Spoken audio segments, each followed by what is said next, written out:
Happy Wellness Wednesday, you guys. I am just leaving round 2 of the gym. I always know when my mental health is struggling because I find myself at the gym at random times of the day and more than one time a day. But that's what I know works for me. I will be honest with you, some days are more of a struggle than others, and forcing myself in the door can sometimes be difficult, even for me. So for anyone out there who is in that space and you're like, okay, I'm here, but I don't want to go in, I just want to come in here and encourage you to go in, because nothing happens if nothing happens, right? If I had just stayed in my car and allowed all the things that are going on in my life to take over, I wouldn't feel better right now, which I do. I feel much better. There's so much research behind how exercise releases endorphins. It's the feel-good hormones, right? It releases the cortisol. It releases the things that allow us to naturally feel better. And so I really just want to encourage you to go ahead and take action. If you make it to the parking lot, you can sit there as long as you want, but go inside. Because once you're inside and you get that workout in, not only are you going to feel better because you kept a commitment that you made to you, but you're also going to feel better because you're just naturally feeling better. Like, you've released those endorphins and you're allowing yourself to just escape some of the things that are going on around you that you can't control. You guys, look, I talk about this all the time. We can't control outside situations. We can only control how we react to them. So I can't control other people as much as I would love to, because all of you would be healthy and fit if I could control you, right? I can't control, how people think. I can't control how people drive. Don't know, I wish I could do that. But I can't control any of the outside factors around me. I can't control any of that. So in all reality, the only thing I can control is how I react to all of them. So if I can keep myself going by staying as calm as possible and trying not to allow myself to get too worked up. Now, is that always going to be perfect? No. I fall down the rabbit hole sometimes. But I will say now in my life, I know that I'm getting better because I don't stay in the hole too long. Okay? So that's progress, and it's always progress over perfection, you guys. No journey in life is ever going to be perfect. No matter what it is, it's never going to be perfect. So we have to focus on progress. Are we making progress in whatever area of life? Are we making progress in our businesses or those that we want to start? Are we making progress? Or are we just saying, I want to do this, I want to do that? Are we taking action towards those goals? Because I'm going to tell you right now, if you have goals and you're not taking any action towards them, they're just dreams that we can't achieve. Because it's the action part that allows us to achieve the things in life that we desire. Everything that you see me doing now was based on an action that I had to take.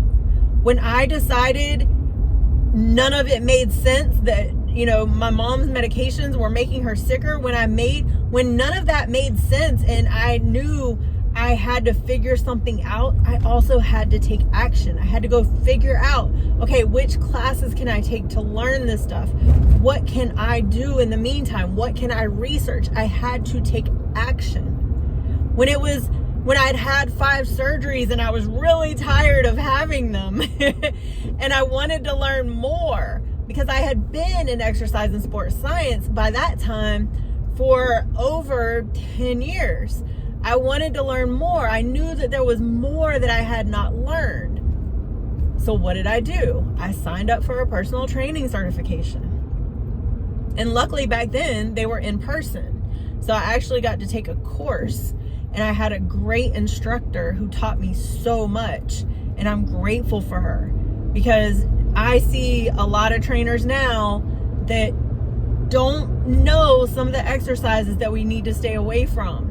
And that's not their fault. They just weren't taught. So that's why now I'm trying to do my part little by little, and you know, collaborate with different gyms and say, hey, can I go over some of the things with your trainers? Or I build a relationship with the trainer themselves, and you know, they come to know and respect me and understand that, like, hey, I'm not trying to tell you what you're doing wrong. I'm just trying to help you help the other people, right? Because I know now some of the exercises that are not so great for us, right? And I talk about those a lot. You know, things like upright rows, where you see people like this, right? There's so many things that can go wrong with that, and it's not a healthy exercise, especially when you add weight to it. I didn't know that back in the day, but I did learn. Also, anything behind the neck is not beneficial. All right, so things like that, you know, those things I didn't learn in the personal training certification. It wasn't until later, when I actually had some injuries and I started working with sports medicine doctors and physical therapists and things like that, and then I started researching more. See, here's the thing: when something doesn't make sense to me, I got to figure it out. Okay, I have to make it make sense, and I can't do that if I'm just sitting there twiddling my thumbs complaining about it. So I always say, you know, it's great to have goals. I do the vision board party. I had to cancel it over the weekend. I was supposed to do it yesterday, Sunday evening, but we had a last minute trip to Orlando. My kid's always going to come first, you guys. I'm sorry. Sorry, not sorry. But her needs are always going to come first. So we had that going on, and then we just got back. So I had to cancel it. But, you know, I'm still going to do the vision board, the goal setting and vision board party, the workshop. It's on Zoom. It's actually going to be not this weekend coming up, but the next weekend. And actually, I think it's 3 weekends from now, because there's volleyball tournaments for the next 2. But, you know, it's basically, this is goal setting and vision board, but then it's also what action steps need to happen now. So I also have my accountability group, which I do encourage you to come on Tuesday nights. It's from 8 to 8:30 p.m. Eastern Standard Time. You can find the link for my community on my link tree. I will post that on here. There's so many ways that you can get connected with other people who are on similar journeys, or who want to encourage you and teach you the right way to get through yours. I will hold you accountable, and I will help you take action, but you have to have the desire to do so. I can't do it for you, right? I wish I could, but I can't. So that's one of the things I always tell my clients, like, I can give you the program, but you got to use it. Or, you know, I just had this conversation the other night where I was like, hey, I appreciate that you bought my book, but did you read it? And they had actually told on themselves, because she was asking me questions about nutrition, and that was in the nutrition chapter, in chapter 4. So I was like, you didn't read the book, did you? And she said, no. And I said, okay, well, I appreciate you buying the book, but I hope that you read the book. And it's a quick read, you guys. You know, I do have some places, I do want you to kind of work, you know, fill some journal entries out and do some of those things, but it's really not a long read. And so, yeah, I just encourage you to not just get the book, but also read the book, okay? And learn from it. It's there to educate you. I always wanted something I could leave behind. Now I have communities, I got courses, I got you know, the accountability group. I have those lessons that I keep in there. So, you know, none of us know how long we're going to be here. And so it's important to not waste time. It's important to utilize the time that we have, and then leave things behind for others. There's so many things that each and every one of you know that I don't know. So why not teach other people? You know, don't just hold that in. When I talk to, you know, I have business owners that I work with, and I say, you know, make sure that you delegate. We learned that in the military. You got to delegate. You got to ask for help. We can't just do everything all the time by ourselves.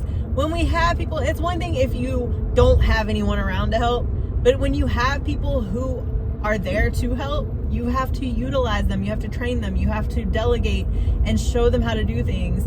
And, you know, you can't just keep that to yourself. I told one of my business owners, I said, you're doing a disservice to the people around you when you're just holding on to that knowledge. You're not sharing it.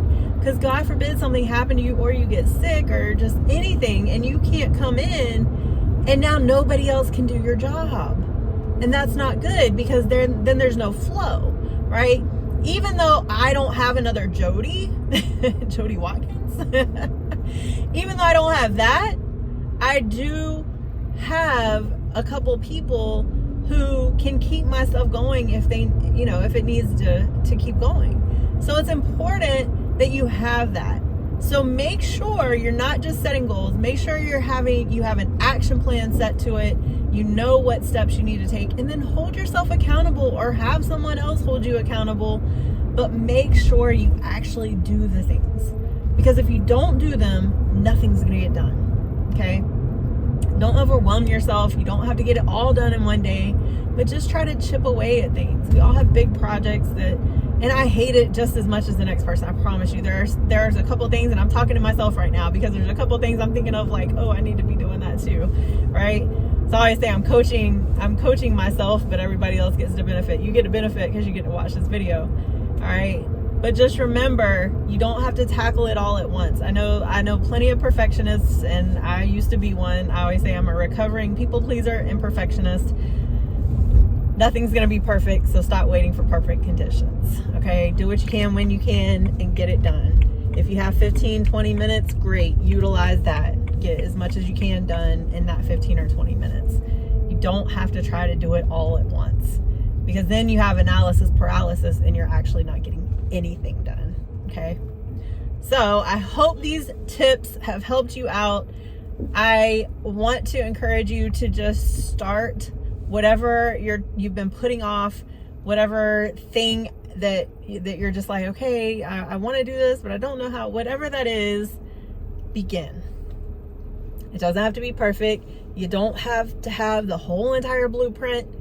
Just have somewhat of a plan, and then begin. Have an amazing Wednesday. Make sure you subscribe to the YouTube channel. Go to jodywatkins.com for all things Jody, and I will talk to you later.